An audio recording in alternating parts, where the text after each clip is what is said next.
can't go back, you know? You can't go back. Or if you do, you're going to feel really bad inside.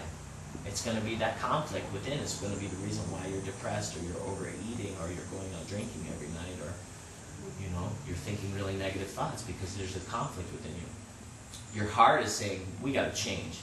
And your mind is saying, shut up. We got to just survive or just deal with this moment in the easiest way possible. And that conflict right there will affect the body, it'll affect your behavior, and it'll create an epidemic of depression and isolation, which is what we are experiencing right now. And so someone's got to step up to the plate and start to say, come on everybody, let's get the fuck out of indentured servitude. You know, we need a new Moses, we need some new, you know, people, and not just one, and not just some dude either, but the man and the women and the kids. Some of the kids are leaders. They're knowing already. It's amazing. Some of the little kids are knowing. And they're saying, come on, mom and dad, and come on, everybody, let's make some really powerful, profound changes. It's a perfect opportunity. And one of the things that Nanda said is he said, chaos is a more organizing factor than order. And if you really think about that, it's true. Chaos is a perfect opportunity for you to take and organize something new. Right? Order is very structured already.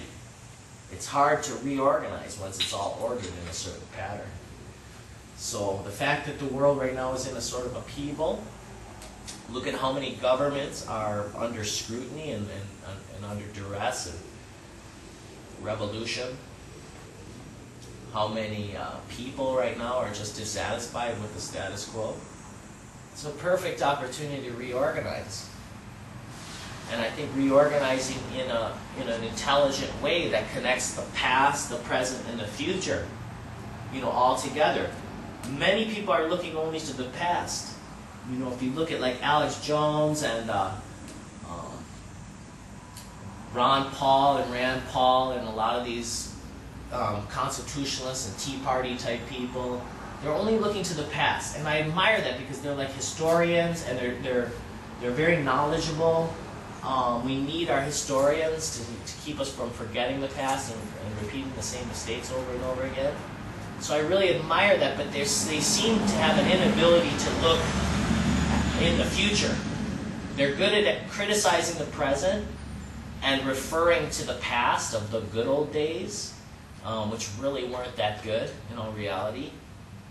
And I think they have where they're falling short and is not providing a good future, a vision for a good future. And there are other people providing those visions. Jacques Fresco with his Venus project is providing a very technological but peaceful and cohabitative and responsible future for us. I like it, most of it. Other people are writing now and talking about new forms of economy, you know, gift economies and resource-based economies, and what happens after the dollar, or what happens after currency. This is really good stuff. You got guys like Ray Kurzweil who want to go completely technological, right, and download our consciousness into surrogate bodies. So you got people, these are all people that are looking to the future, but perhaps they're not really looking at the past, and they're not looking at the present very clearly either. So I think the real visionaries are needed right now to tie the past, the present, and the future all together into one cohesive vision that has a new trajectory of balance between technology and nature and spirit. Often technology has a way of sucking out all the spirit. And that leaves us feeling somehow, for me it makes me feel like something is really important has been lost. Something really, really equally important has been neglected or lost. And so, you know, these new leaders are emerging, and we can all be, you know, part of that. We can all be part of that movement towards more consciousness and integration with each other. But it starts within. You know, it starts with that understanding within, that visceral understanding within your own body, not just thought, not just mind. You have to feel it in your heart. Because the mind is very malleable. It can be changed very easy, and that's a good thing. Right? But the heart is something else. The heart is tuned into something else, which is, for me, I can't describe. I think the heart is tuned into the spirit. And it has an understanding of that equilibrium, much better than the mind.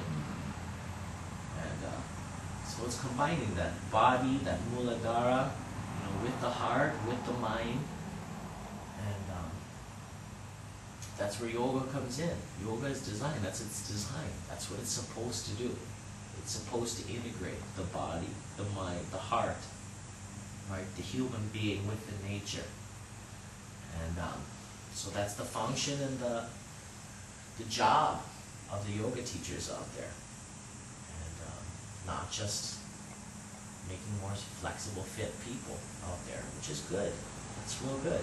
It's better than Mickey D's making, fat, sick people.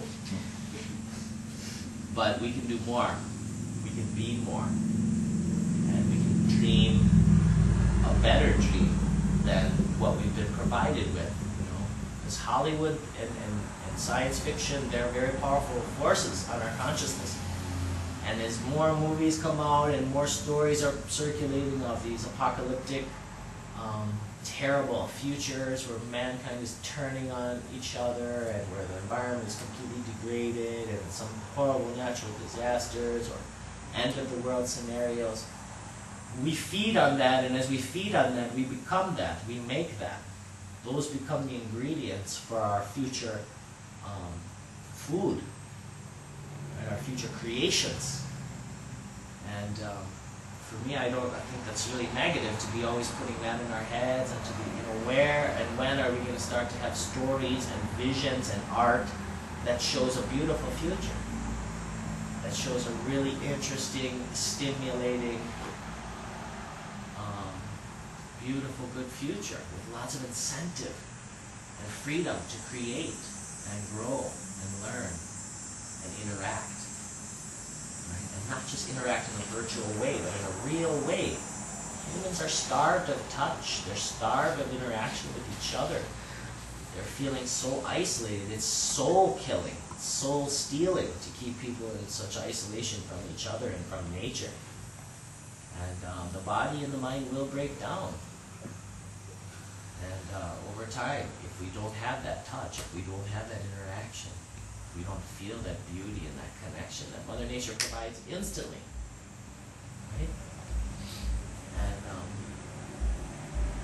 so what else? What other questions?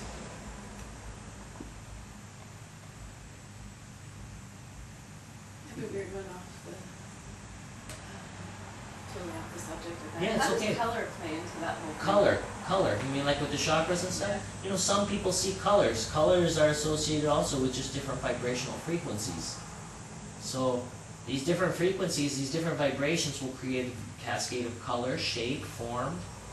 And so some people that see the chakras, they see different colors associated. I'm not sure. There's a lot of books and things written about that. I don't see the colors. And I don't see, for me, I have no vision of that kind of thing at all. It's simply more feeling, emotional. So colors evoke certain emotions. Sure. And Purple- emotions purple may evoke certain colors Right. as well. There are psychology assigned to color. In our house, Red we dress is- for emotion. Yeah. All of it has an We're all effect. pink or all blue one Sure. day. And I Once just again, carry it's it around. vibration. Sound is vibration. If I speak with a certain tone, it can be uplifting. If I speak with a certain tone, it can be down. Yeah, we play with the dog that way. Yeah, so we create different vibration. Your facial features, your smile, also the way you dress and the way your body language, all that creates frequency around you. So you're an artist, or what Ananda calls a heartist, all the time, right? We're painting and weaving our dreams and our feelings and our thoughts all over reality everywhere we go. Some people are pissing all over reality, right? They're always complaining and always in that negative space. That's their default emotional state. But we can all change that, We fall down, we can get up, we can change the vibration. recognize that we control it, right? We're the musicians, we're the artists. We can control that. We don't have to be like a pinball in a pinball machine and just go with whatever, is in our environment, directing us, reacting. We can take control of the brush. We can take control of the microphone. And we can sing a new song. We can create a new vibration. It's strictly up to the person. I find all the own stuff very interesting because I grew up in a house of we're all musicians. We respond physically to that music that's around us. My dad played bass, and he was a cabinet builder to make these huge bass cabinets. And so I just go sit right in front of the cabinet while he was playing. We called it bass therapy. Yeah, without a doubt. Without a doubt. It's very, very powerful. Music, songs, it has such a profound effect. And you're lucky that in your house you guys were creating that organically, A lot of people, the only music they get is what is being put out in pop music. And it's, a lot of it is frequencies that are not healthy. And definitely there are some mind control frequencies as well that are being utilized. Different frequencies, different beats that create a hypnotic effect. That's why pop songs get stuck in your head so easily, so quickly. And a lot of times they're auto-suggestive, mainly to get you out shopping. Elevator music. Well, look at all the messages within hip-hop and R&B and a lot of the pop songs. It's all about having money and having really cool stuff and certain name brands. And also, if you don't have all the goods, you're not going to get the beautiful lady. It's only because you're sexy and having the right clothes and the right stuff and you're so cool at the club that you're getting the ladies. So it's creating this really negative effect on certain demographics of people because their ideas of happiness are being programmed by that music.